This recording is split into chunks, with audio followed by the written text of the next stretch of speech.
Today is January 4th, and today's quote is going to sound a little bit like a Buddhist aphorism. Don't worry, I'm not becoming a Buddhist. Have you ever heard the voice of wisdom faintly speaking to you from within your heart, but you turned down the volume because you didn't like the message?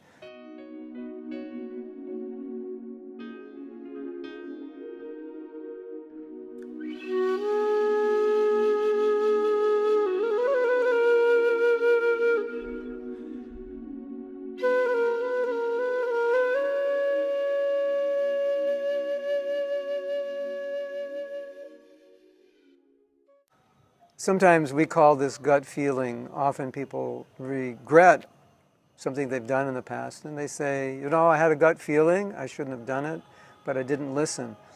So why don't we listen to our gut feelings, or why don't we listen to that voice of wisdom that sometimes Krishna speaks to us?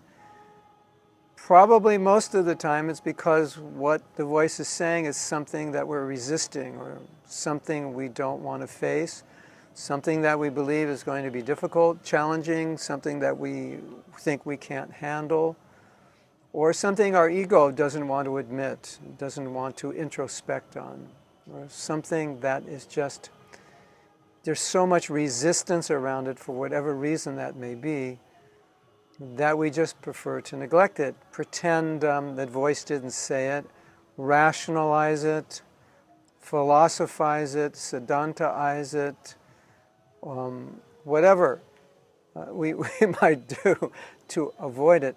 And it's so unfortunate because Krishna, Prabhupada said, is situated within our heart for the sole purpose of guiding us, not materially, although he will do that, but guiding us spiritually. So Krishna is there, as I often say, speaking a personalized Bhagavad Gita to all of us, to guide us out of the maze and mess of the material world. And it's so unfortunate if we're somewhat reluctant or resistant to listen to him.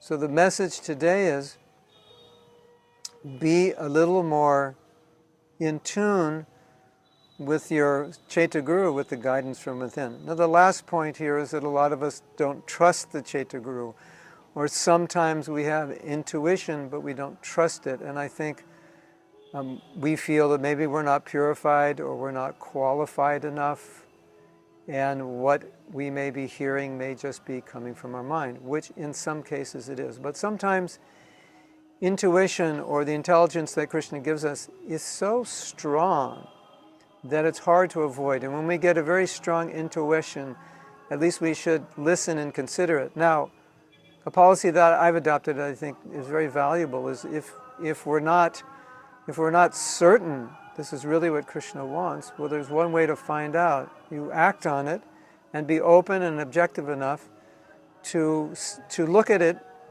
in a detached way, to see if this was really the right way to act, or it was just something perhaps that I was attached to. There was a nice story. There was a general who made a very, very important decision, a decision that needed to be made, and it wasn't made for about 10 years. And he didn't have all the information necessary to make the decision, and he made it. And the corporals and admirals under him said, how is it that you could have made this decision? It seems kind of rash. You didn't really understand the logistics of the entire situation and all the information you needed. He said, for 10 years we've been contemplating making a decision in this area, and no one has made it. And the way that I know if my decision will be correct or not is I will make the decision, and if it's incorrect, we will find out. So sometimes we have to go with what seems to be the right thing, the intelligence, the gut feeling. And if it's wrong, we should be detached and objective enough to stand back and say, okay, I made the wrong decision. But generally you'll find when those gut feelings are very strong, it is the right decision. If we're sincere devotees, if we sincerely want to serve Prabhupada, then generally those gut instincts will be Krishna conscious.